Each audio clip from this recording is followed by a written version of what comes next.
আসসালামু আলাইকুম রহমতুল্লাহ বারাকাতুহু। কোরআনে কোন শব্দটা বেশি আছে সেটা কি আপনারা জানেন? সেটা জানতে হলে ভিডিওটা দেখেন। এপিসোড নাম্বার 5, কোরআনে সবচেয়ে কোন শব্দটা বেশি আছে? সেটা হলো কোরআনে সবচেয়ে বেশি শব্দ আছে মহান আল্লাহ তাআলার নাম। আল্লাহ নামটা আছে। এই নামটা আছে 2192টা। আর জের জবর বাদ দিলে তো জের জবর বাদে সর্বমোট আছে 2699টা। হিসাব করতে পারছে? আল্লাহর এই আল্লাহ কোনো কি বহুবচন আছে? এই আল্লাহর কোনো কি একবচন আছে? এই আল্লাহর কোনো বহুবচন নাই, কোনো একবচন নাই। আল্লাহ তাআলা শুধু একমাত্র আল্লাহ, আমাদের রব। তার কোনো বহুবচন নাই, তার কোনো স্ত্রীবাচক নেই, তার সমতুল্য কেউ নয়।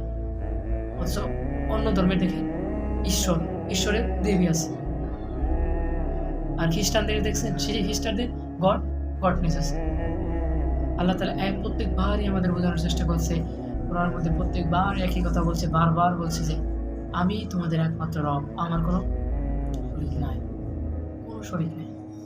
এটা কি শুধু হযরত মুহাম্মদ সাল্লাল্লাহু আলাইহি ওয়াসাল্লামের সময়ই বলা হয়েছে? না, এটা বলা হয়েছে স্বয়ং হযরত আদম আলাইহিস সালাম থেকে শুরু করে এখন পর্যন্ত আছে।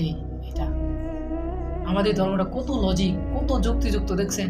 শুধু এই বিধর্মীরা অথবা আমাদের যে অন্য ধর্মের লোকেরা আছে, তারা যদি শুধু কোরআন পড়তে হবে না, তাদের কোরআন কোনো সময় পড়তে হবে না। তারা যদি শুধু এই আল্লাহ নামটা যদি একবার করে যে আল্লাহর নামের ইটা কি, এটার মহত্বটা কি, এটার বিষয়টা কি, এটা যদি বিধর্মীরা না, আমরাও যদি এটা নিয়ে আলোচনা করি অথবা আমরা এটা নিয়ে জানি, এর সম্পর্কে জানি, তাহলে আমরাও নিজেরাই কতটুকু হয়ে যাবে, অন্যরকম ভাবে নিজেকে উপলব্ধি করতে চাইব।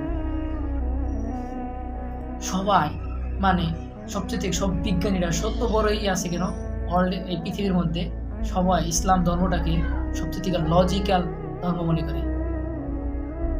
বুঝতে পারছেন? তাই আমি মনে করি যে আমি না, ইসলাম ধর্ম হলো ইসলাম ইজ দ্য বিগেস্ট রিলিজন। বুঝতে পারছেন? ইসলাম হলো সর্বশ্রেষ্ঠ ধর্ম। আর আমরা এই ধর্মে থেকে আমরা দেখা যায় অনেক কিছু করে ফেলি, অনেক পাপ কাজ করে ফেলি, আমরা বুঝি না। আমাদের বুঝতে হবে সেটা। আল্লাহ তাআলা আমাদের কত কিছু দিছে। দেখেন, কোরআন দিয়ে দিছে, আমরা কোরআন আমরা করি না, মূল্যায়ন করি না, কোরআনে কোনো কিছু মানতে চাই না। এখন থেকে আমরা মানা শুরু করি। মানা শুরু করলে দেখবেন আমাদের সব কিছু ঠিক হয়ে যাবে। আল্লাহ তাআলা কোরআনে এমন কিছু নাই যে বলে নাই। সবাই আমরা কোরআনের কথা মানতে চাই, আল্লাহ তাআলা যা যা বলছে তা মানার চেষ্টা করব। আসসালামু আলাইকুম ওয়া রাহমাতুল্লাহি ওয়া বারাকাতুহু। ভিডিওটা ভালো লাগলে চ্যানেলটা সাবস্ক্রাইব করবেন।